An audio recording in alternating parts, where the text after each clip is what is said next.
I got an adventure for you today. Medieval stone cottages with thatched or tiled roofs. Cottage gardens, also with neatly clipped hedges and espaliers. Rolling hills dotted with sheep and horses. An escarpment with million-dollar views going for miles and miles and miles away. Walking alongside and chatting with the locals as they go about their daily walks or business. And a convenient village about a day's walk apart where you'll find, of course, a nice British pub. Today we're heading to England to walk the Cotswold Way, one of my new favorite places, and I cannot wait to share it with you. Come along for the ride.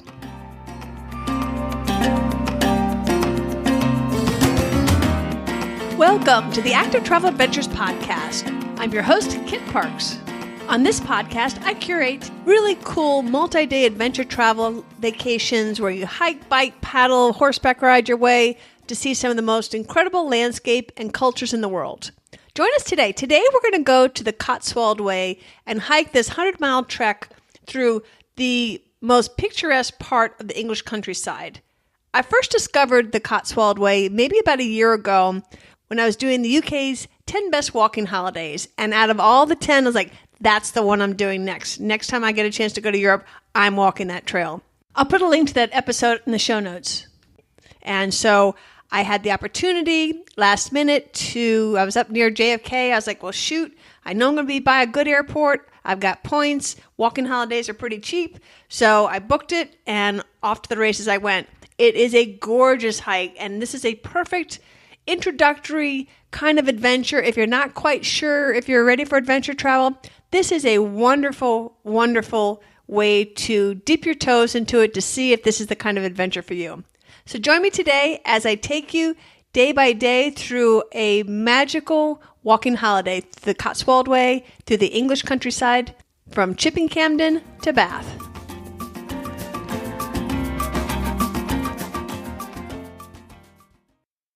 You always hear me saying how you seem to bond very quickly when you're out on an adventure vacation, and this is a good example right here. Last year, when I was hiking the West Highland Way in Scotland, I hiked the morning from Tindrum to Bridge of Orchy with a man I met on the trail by the name of Simon.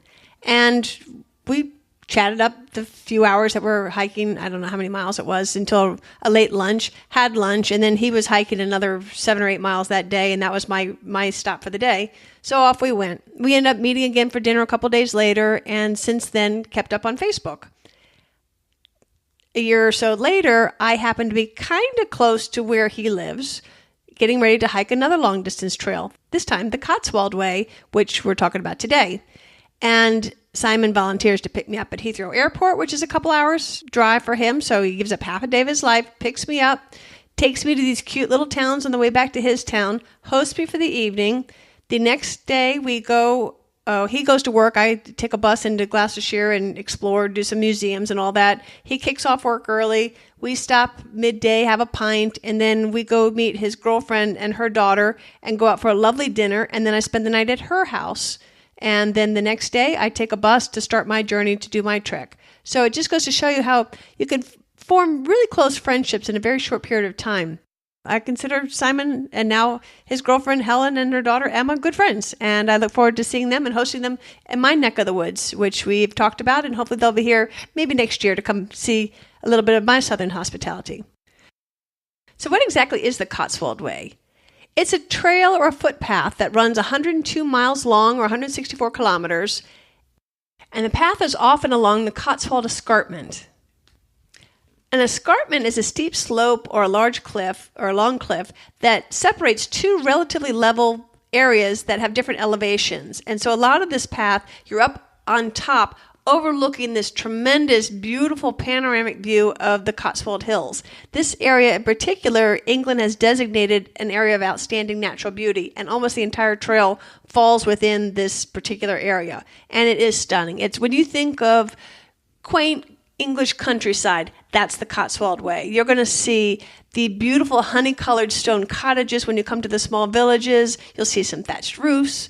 You'll see cottage gardens and flower beds and neatly manicured hedges counterposed against the raucous, riotous cottage gardens.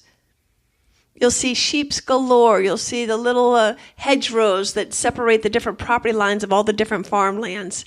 And it's just a stunning, quaint, quintessential English countryside. Picture postcard, gorgeous.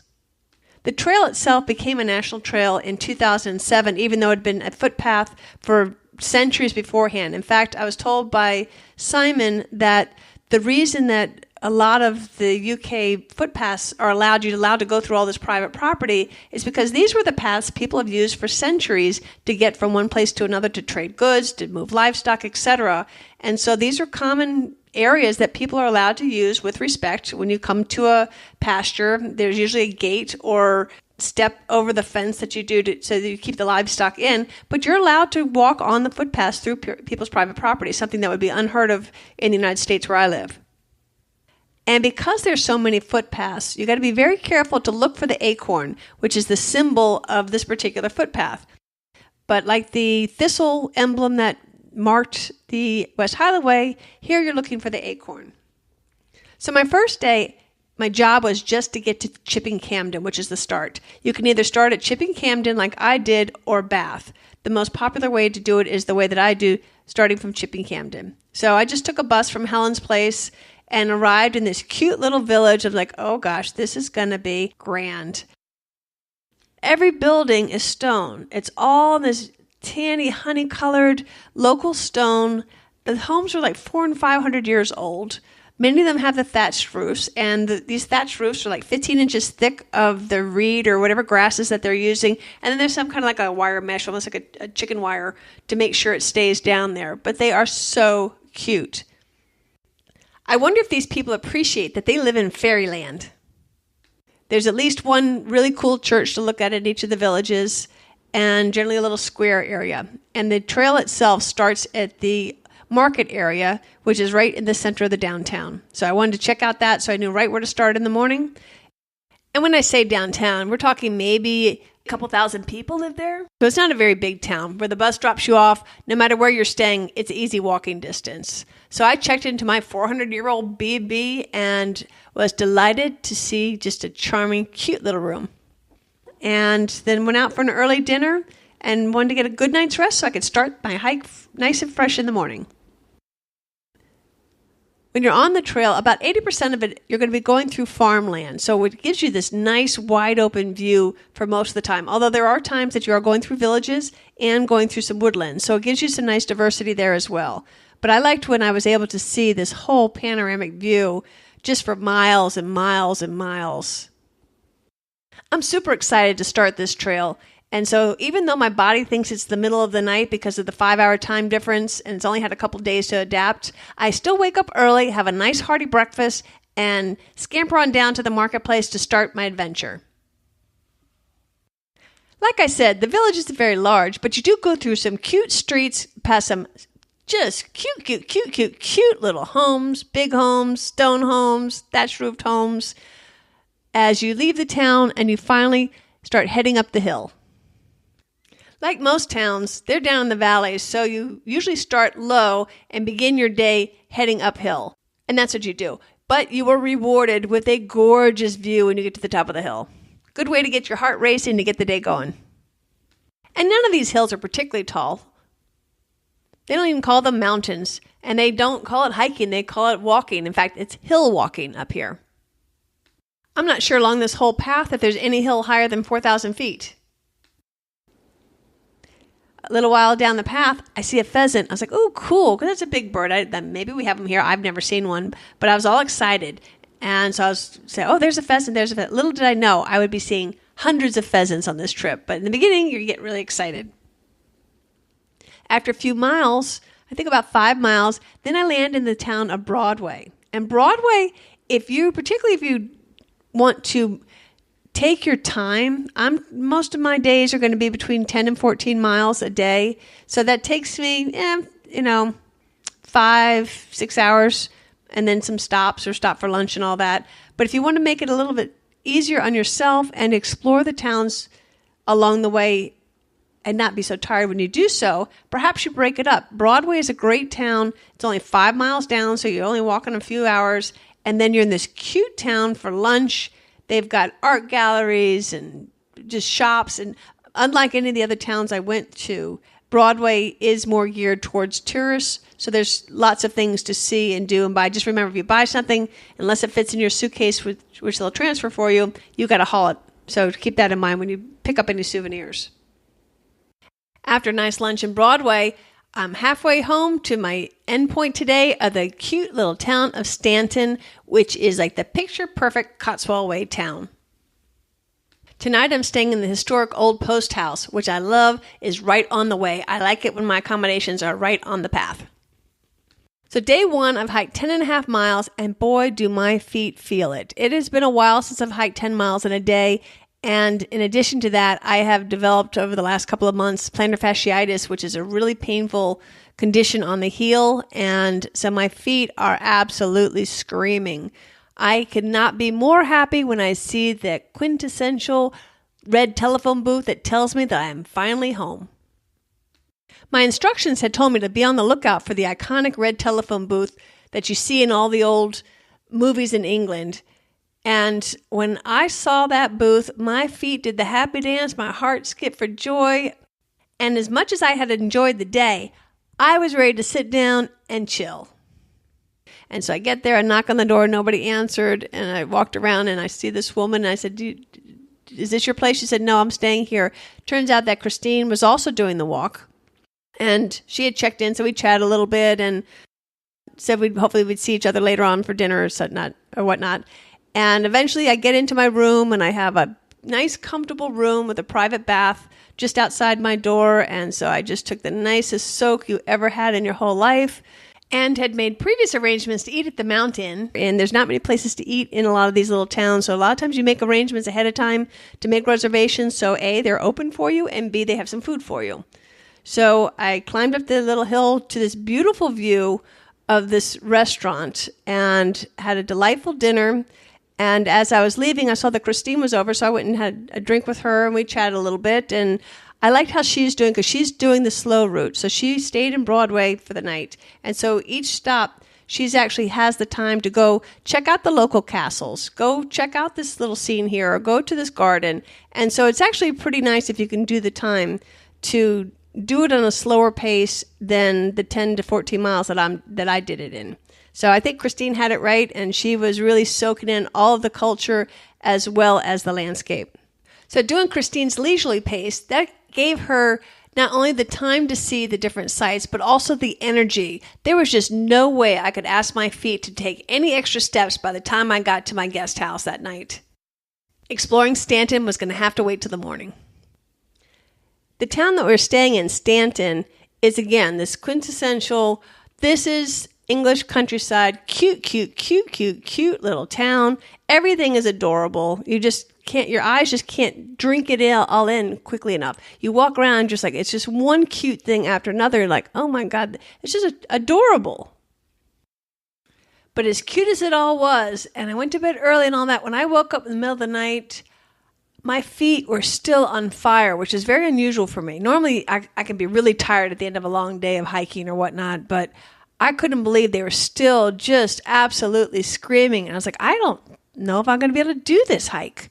What am I going to do? I mean, I guess you could quit, but I don't want to quit. But I was kind of a little heart palpitations. I said, my feet are just not cooperating with me this trip. Particularly my heel was giving me a real issue. But anyway, I went back to sleep. And when I woke up in the morning, they were tired. But I was like, I think I can do it. I'm gonna go forward. But in the middle of the night, I thought it was game over, trip over. When I woke up in the morning, I was cautiously optimistic. My feet were tired, but they weren't screaming like they were the night before. And like the little engine that could is like, I think I can. So I decided to go for it. And so after a nice hearty breakfast, my trip included a nice hot breakfast, cooked to order, plus a continental breakfast if I wanted every single day at all my guest houses that I stayed in. And I went on a self-guided trip. Remember last episode, we went through the different ways that you can do a trip. You could do it where you plan the whole thing. That's what Christine did. She planned her whole thing, and I'll put links to how you could do that in the show notes. I went with a new company to me called Miklador, and I have to tell you, I was very happy with them.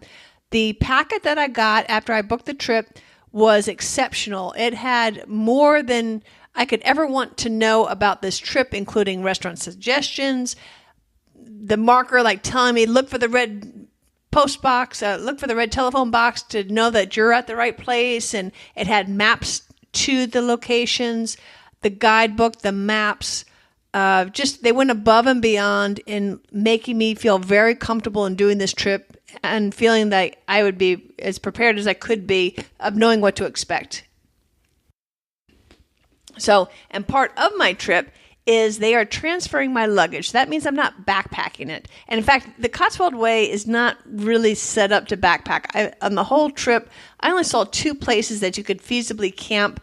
So if you did, it would be stealth camping. This is just not a suitable trail for backpacking. So you can either plan it yourself or do a self-guided trip or a self-planned trip, but not a backpacking trip. So what you do instead is you have a company transfer your luggage every day. So you put it out by the lobby or wherever is your guest house, wherever you're staying. They pick it up around 9 o'clock in the morning and they have it at your next destination around 4 o'clock in the afternoon. So every time I arrived at my place, there was my luggage ready for me so I could take a nice shower or tub and be in clean clothes and nice, fresh, spanking, feeling good again. So on my day 2, now I'm hiking to Cleve Hill. I got a long day with these feet that were not very cooperative. I got 14 and a half miles to do. But before I left, I wanted to check out the town of Stanton because this is one of the really cute towns along the way. It's not a very big town, so it doesn't take a whole lot of time to go explore. And one thing I've already started to notice is all the towns seem to have a high street. That's like their main street. It seems to be the equivalent to Main Street. And that's like the main commercial district of all the little villages. And another thing I'm noticing too is all the cottages seem to have a name. They have a number too, but I'd bet the locals send you to the house name rather than the house number when giving directions. When I was hanging out with Christine last night, she told me that she's terrified of cows, that she has a big phobia. And early in the morning and on this trip, you are going through a lot of cow pastures, mainly lambs, but a lot of cow pastures as well. But we get to this one pasture, or I'm walking by myself. I get up there, and this one's got a sign saying, warning, bull in the field. I was like, ew, I don't know what that means. But I decided what I'm going to do, and the cows are right on the trail, is I'm going to hug the fence line. So should the bull be there, and should the bull not like me being there, I can kind of go over the fence into the hedgerow. That's my plan. And I cautiously walk through, and the cows just don't even care. They just kind of look at you, and then they go about eating or doing whatever they're doing. But I was really worried about Christine because I knew if I was a little antsy, I could only imagine what she must have been like. And in fact, I saw her the next day, and she said she was going to outweight them. But after a while, the cows simply were not moving. So she built up her courage, and she walked through those cows to get through that pasture. So I was really, really proud of her.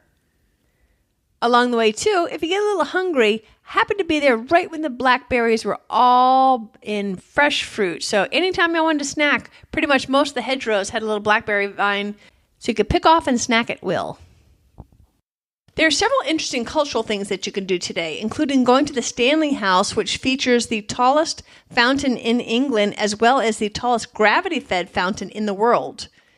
You also walk right by Hales Abbey. This abbey was built in 1246 by Richard, the Earl of Cornwall, and his son supposedly bought some of the blood from the crucifix. And when he gave that to the abbey, that made this a pilgrimage site, which of course brought lots of pilgrims and lots of money, which gave them the money to refurbish the abbey in the future. And it wasn't until Henry VIII, who had the fight with the Catholic Church and kind of created his own little religion over there, that he said, nope, that's duck's blood. And so that kind of went away. But anyway, the remnants of the abbey are still there. Even if you don't pay the admission to go into the abbey itself, you can see the remaining arches and all that, which is kind of cool. Of course, Christine, because she was doing the slower pace, was able to do everything, as I found out from her later.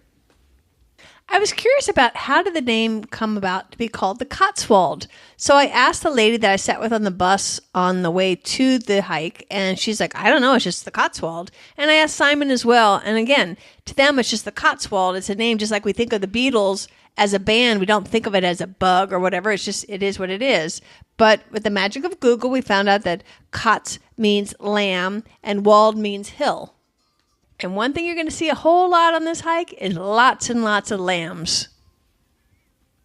As I came upon a turn, I saw some commotion going up ahead of me. There was a vehicle there and some people, and what I saw were an actual lamb shepherd with a metal shepherd's hook, which I didn't know they really used those, but I guess they do something to corral the lambs with them. I'm not really sure about that. But they were trying to move the lambs from one pasture to the next. And so I was watching that with interest and all that. And then one lamb had gotten a little panicky and got trapped into the fence. And so the shepherd was trying to get the lamb out. And finally it took he and this girl that I was talking to that was with him to get the lamb out. And literally this lamb jumped like 4 feet in the air with joy and then goes racing off to join the other lambs in the pasture. And that was so cute. But the people were just so friendly. Along the whole trail, everybody I met, because you're going to meet lots and lots of locals. Unlike the West Highland Way, where I met mainly international people and very few Scots, on this hike you meet the locals because they're using this path as part of their daily walks or as part of getting to one place to the other. So it's kind of cool. I had lots and lots of local interaction, including spending maybe 10 minutes talking to the shepherds. It was very cool. Throughout today's hike, I saw tremendous panoramic views, really, really spectacular views. It was a very windy day, but that didn't stop the views. You would be on top of this hill and just see just for miles and miles of these rolling hills.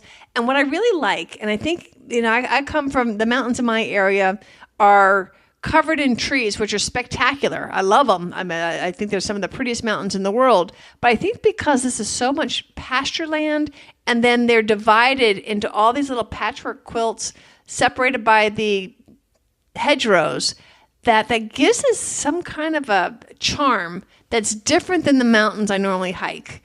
And it just, I don't know how to explain it other than it's just this bucolic, comforting, just peaceful hike. It's just a beautiful, beautiful hike.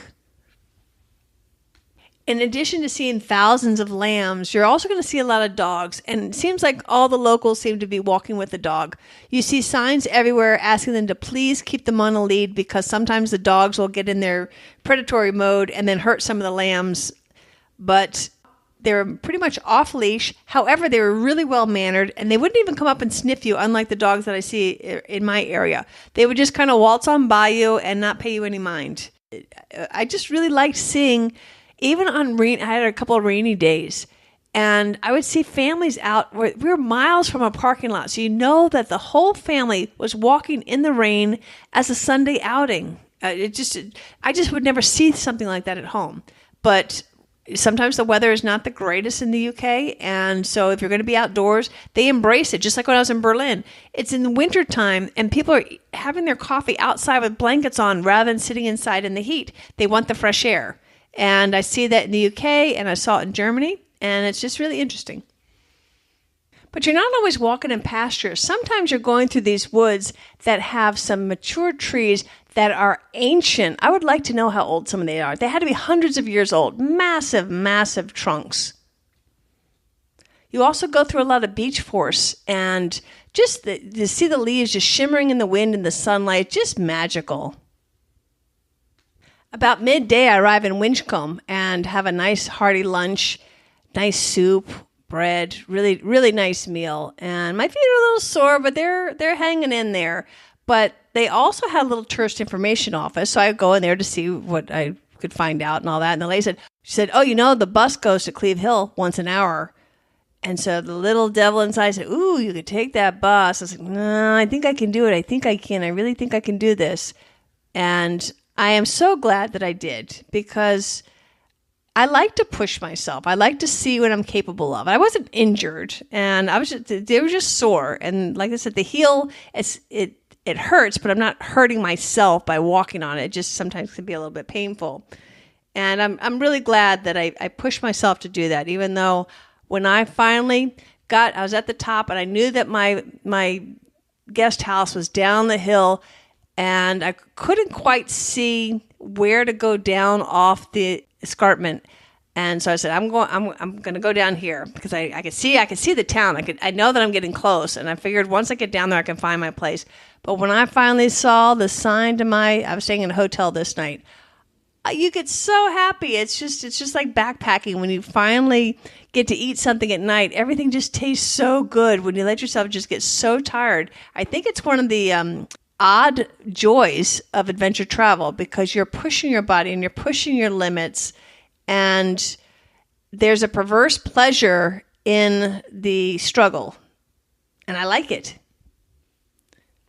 Another thing I started doing on this trip is taking pictures of signs that meant nothing to me. I saw one, no fly tipping, 50,000 pound fine. I was like, that's got to be something awful. I wonder what the heck that could be. Another one, I could tell it was some kind of a sports field, but the gibberish on the sign meant absolutely nothing to me. In fact, that's how I got to meet one of the locals. Is he happened to be walking to wherever he was going as I was taking this picture, and it was kind of weird. I'm taking a picture of this blank field, and I said, I'm collecting sayings and signs of things that mean nothing to me. Would you mind interpreting for me? So we passed an enjoyable 20-30-minute hike until we both diverged paths as he was explaining what some of my photos meant. And fly tipping means no dumping, no trash. Don't dump your trash there. And the other thing was, he was trying to explain it was a cricket field. And even when he was trying to explain it to me, I still had no clue. So I think it's kind of amusing that we both speak the English language, but we still had problems communicating. You also come across something called the Bella Snap. This is a long barrel, which is a burial ground. It's a back from the Neolithic period, like an ancient place where our prehistoric ancestors buried their dead. And you'll see these, it's a mound above ground, and there's several that you'll pass by on this trail and in the area that are kind of cool. Radiocarbon dating puts it around 3700 BC. Very cool. And they have a little interpretive sign there to help you understand what you're seeing. Along this section, too, you're going to also go through a lot of unimproved grassland, which is very rare in today's society that you find some undisturbed land. And they're being very careful to preserve that because it's a magnificent habitat for tons of wildlife, including lots of different kinds of butterflies and birds and whatnot. I had just missed by perhaps maybe 3 or 4 weeks the peak of the early fall wildflower seasons, and so everything was going to seed, but I can imagine how magical it must have looked maybe a month ago. When I finally arrived at my hotel that evening, it looked a little tired, but I was tired, so it made no difference to me. Day 3 is my longest day. I'm going from Cleve Hill to Bird Slip, about 16 and a half miles, and the good thing is I can go from my hotel and just kind of walk up the hill and try to find the path without backtracking another quarter mile back from where I got off the trail the first time around. And I figure if I just go straight up and get on that escarpment and walk along the ridge, I should be able to find the trail, which gratefully I do. We wove through some sheep pasture and all that, but it wasn't too hard. And again, there's paths everywhere, but eventually you see that famous acorn sign and you breathe a sigh of relief. Whew, I found it. On this long day, I do not want to make any mistakes. Even though this is long mileage, it turns out to be a fairly easy hike today because I'm hiking mostly along the ridge with spectacular views. I'm talking miles and miles of views of, you see Cheltenham in the distance, and Cheltenham is the town that Simon's girlfriend Helen stayed in. A cute town. If you have time, go spend a day or two there on your trip. Very nice. And you can also take a detour from today and go down to Cheltenham for a little bit and then come back on the trail. It's a really cool town. I think you'd enjoy. Today you also go through Presbury Hill Preserve, a nice sanctuary for some rare plants and lots of butterflies. Up on Latham Hill, you're going to see remnants of an old hill fort, and you'll see lots of hill forts or remnants of those on this path because they're great lookout points. Because today's hike is relatively easy because you're mostly flat up on the ridge, I was pleasantly surprised to make it to the Cotswold Diner about lunchtime, which is perfect. And the Cotswold Diner is basically a food truck just off the trail on the road that you had to get really close to. I recommend going in there. It's nice. Even if it was cold, I had a rainy day. It was nice to have some hot chocolate and a nice hot meal before I continued on my way. After lunch, I'm walking up a little way further and I see 3 ranchers with what I thought was a distressed lamb.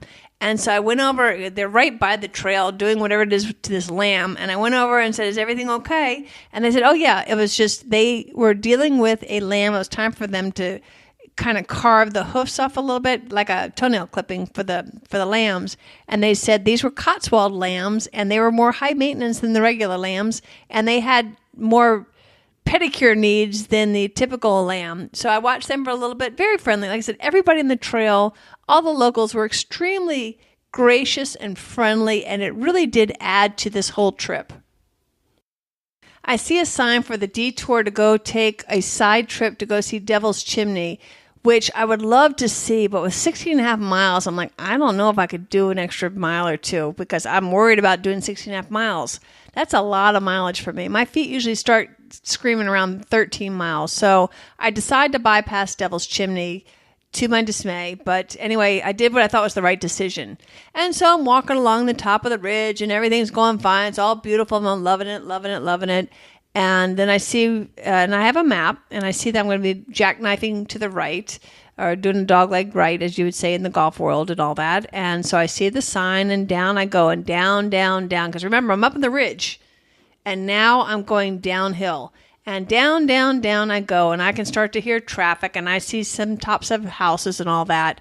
And then I get to this intersection of about 5 paths. I'm in the woods now, so I've left the open air of the escarpment. I'm down in the woods and I don't see any signs at all. And I have walked down a long way. And I was like, oh, brother, wrong turn. Wrong day to make the wrong turn. And I swore I looked at the sign and I thought I saw an acorn or I thought I saw something, and whatever it was, apparently you kind of get in a little meditative mood, and whatever it was, I had made the wrong turn and had gone downhill a long way. I was like, I don't want to climb up that hill. And so I had an app on my phone that Simon had recommended that I put on, View Ranger. And so I had that, and so I could see where I was, but it didn't have the Cotswold Way trail on it. But with my map and with that app, I could kind of triangulate a little bit to figure out where I was. I decided I'm gonna figure out how to get down to the road that I could hear. And then I saw that the trail crossed that road, and then that hopefully would make me not have to climb up that hill again, because like I said, it was a long way down. And as I'm trying to figure all that out, I look up and there is the Devil's Chimney right above me. So I had this perfect view from down below of the thing that people were hiking up atop to look down on. And here I'm looking up at it. And the Devil's Chimney, folklore says the devil would throw stones on the Christians on their way to church on Sundays. Others say that the somewhat phallic-looking shape of this chimney was a prank by the quarry workers.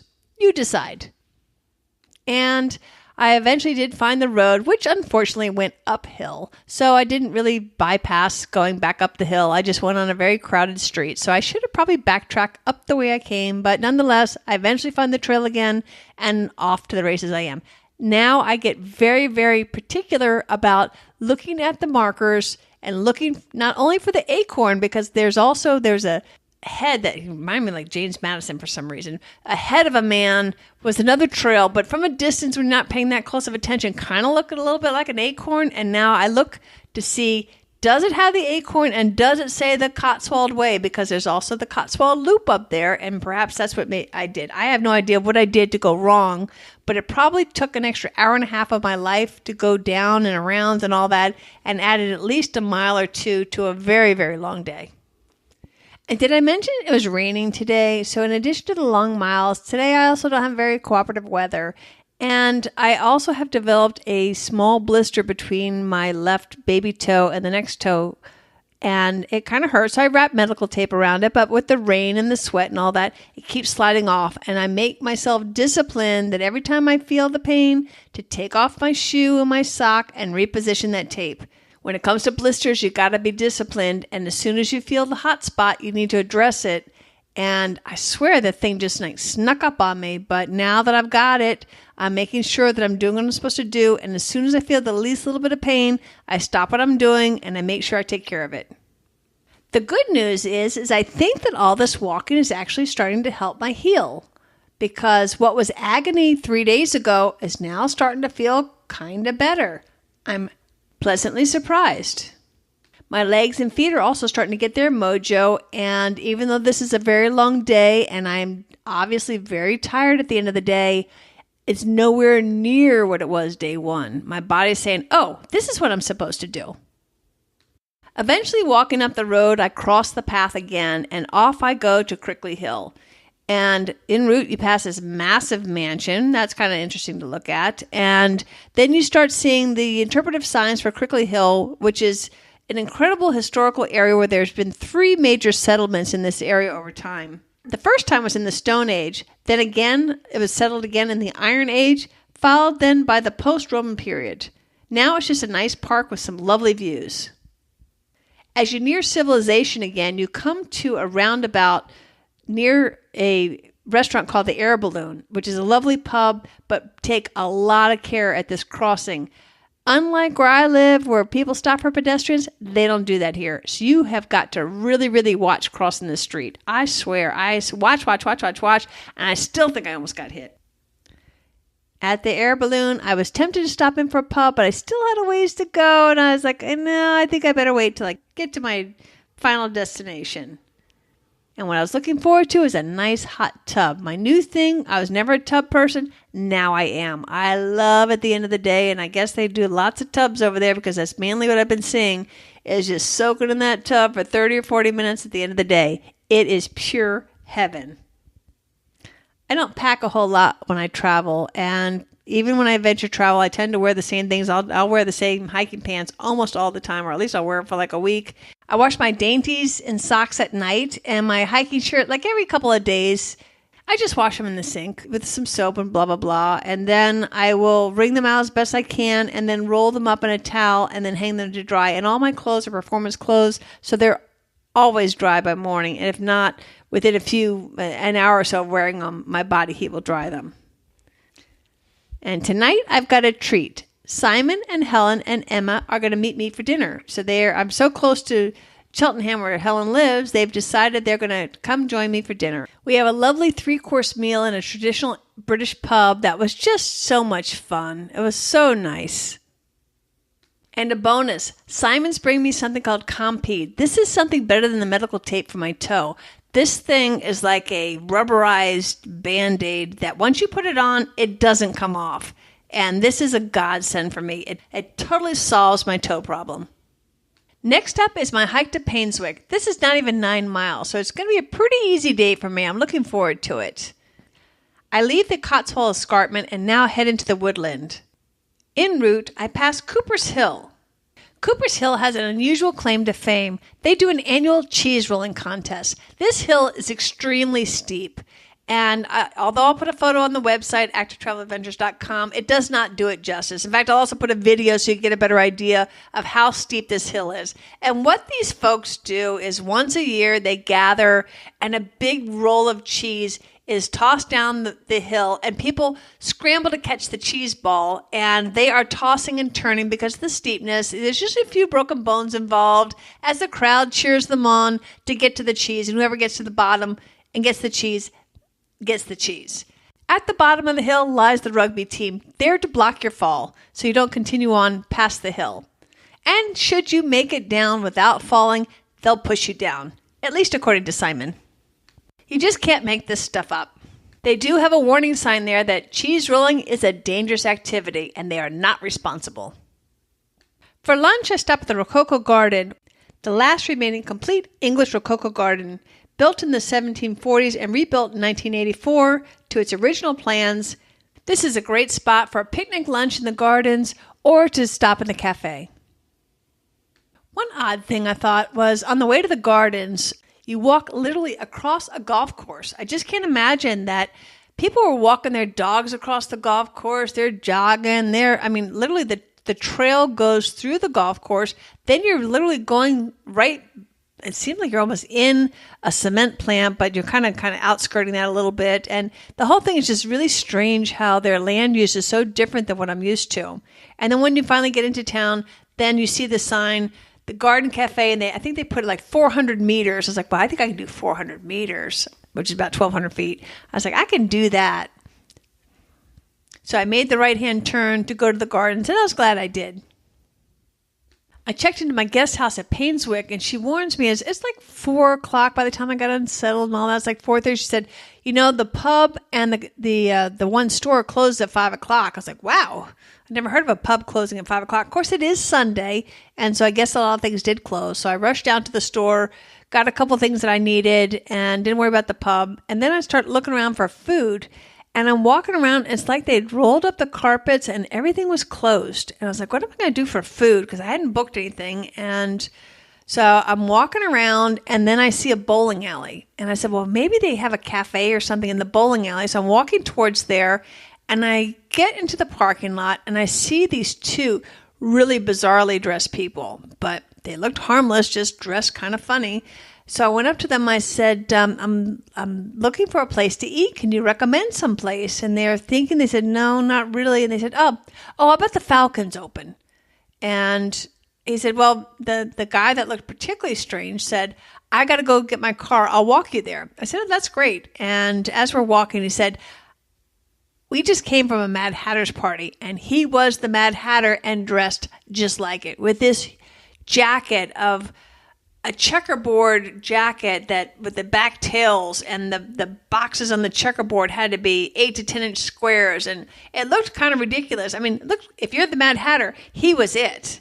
And so me and the Mad Hatter walked to the Falcon, and as I walked in, some people that I had seen on the trail recognized me coming in. They waved me to come join them.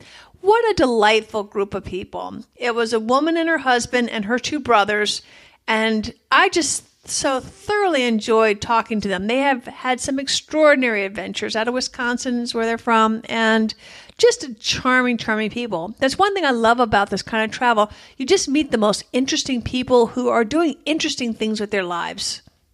The town of Painswick itself is lovely. It's the iconic English town.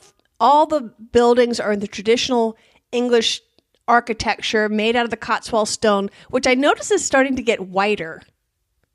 Before, in the early stages of the walk, it had this honey color, but as I go further and further south, I'm seeing that the stone color is changing just a little bit at a time, and each town is getting a little bit whiter as I go along.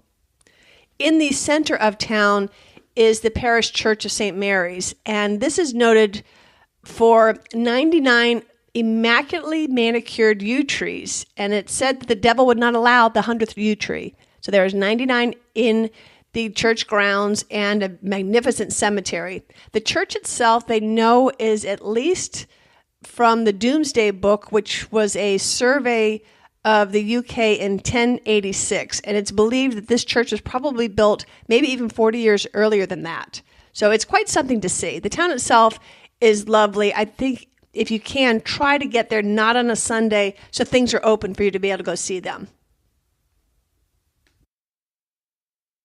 After a wonderful dinner, great company, and a super nice guest house, I slept like a rock and was ready for the next day where I hit my halfway mark. I'm off to King Stanley. Again, a very short day, relatively speaking, not even 8 miles. I've been walking now 5 days, and my feet, my body are ready for a little bit of rest. And I'm tired when I finally get there.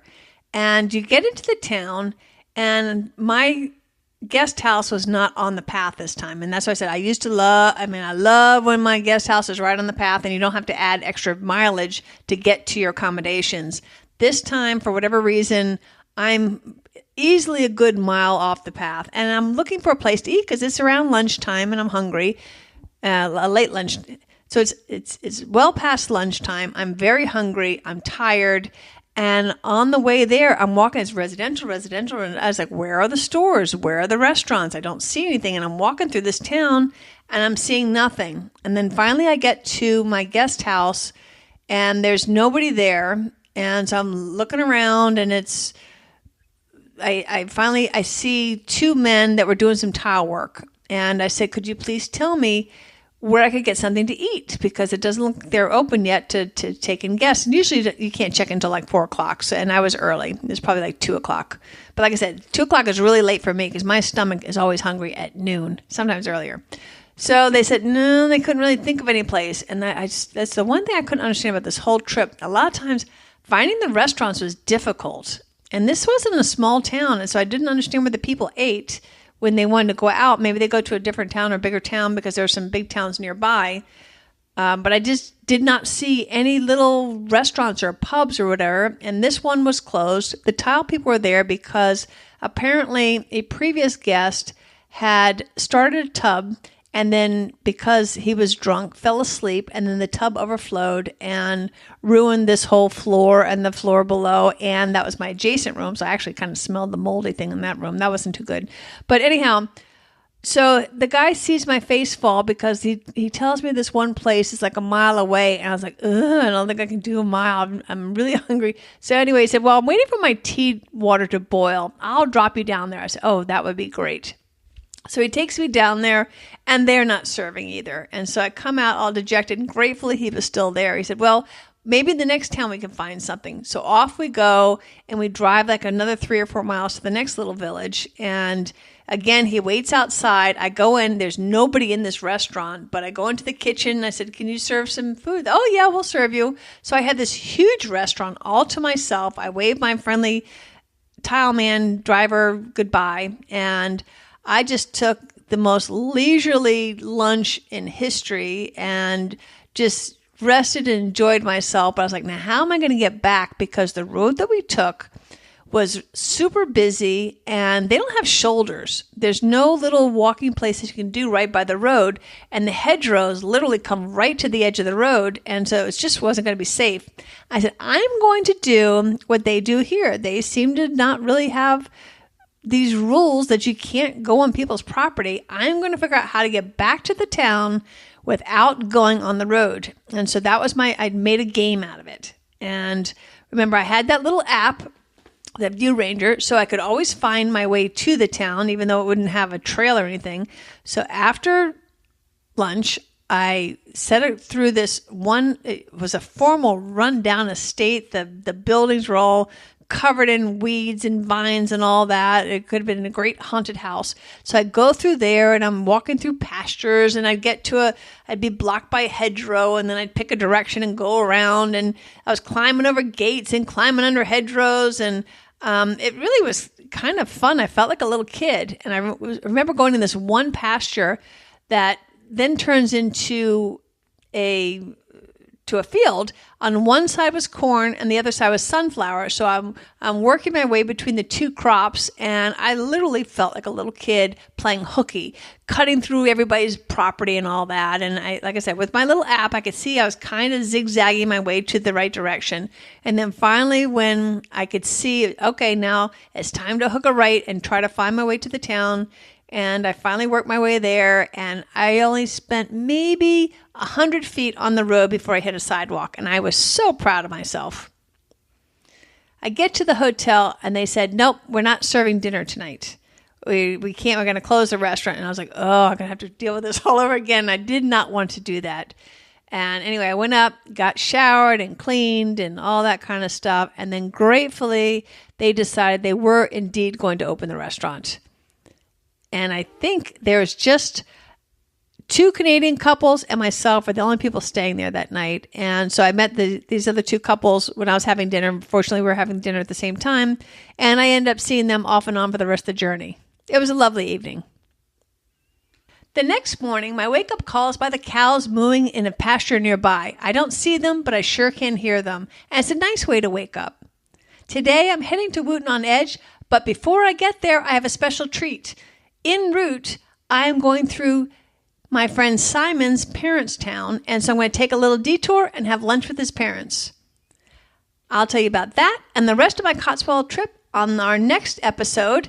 And I cannot wait to tell you all about it. This was a magical, wonderful walking holiday. And I sure hope that you can feel the excitement and the thrill that I had of doing it. It's a wonderful adventure, particularly if you're not real sure that you want to do something hardcore. This is hard. This is an endurance thing because every day, even if you're tired, you still got to get up and walk because you are committed to getting to the inn that you've booked because there aren't that many inns, so you really have to book this ahead of time. You can't just wing it like some trips. This one you got to plan in advance. So if you say you're going to Wootton Under Edge, you've got to get to Wootton Under Edge. Otherwise, you're not sleeping anywhere. So you do have to will your body to do things when you're tired. But it's just a beautiful, peaceful, serene trip that the landscape is stunning. The people are marvelous. I'm going to tell you about the back half of my trip on our next episode in 2 weeks. I would love to hear comments from you about hearing about a trip blow by blow like I did. This is the first time I did an episode like this versus an overall summary. So I'd love your feedback on that. And if you're enjoying this program, please take a minute to do a rating and review on Apple Podcasts or wherever you're listening to this podcast. It does help other people find the program. I appreciate your time in taking the time to review the podcast and also just for taking the time to listen to the podcast. It means a lot to me. And if you like the podcast, please share it with your friends. I'm here if I can help you in any way. Always reach out to me at kit@activetraveladventures.com. I love getting your emails, hearing your feedback, questions, comments, concerns, and I look forward to seeing you in 2 weeks. And until then, this is Kit Parks and Adventure On.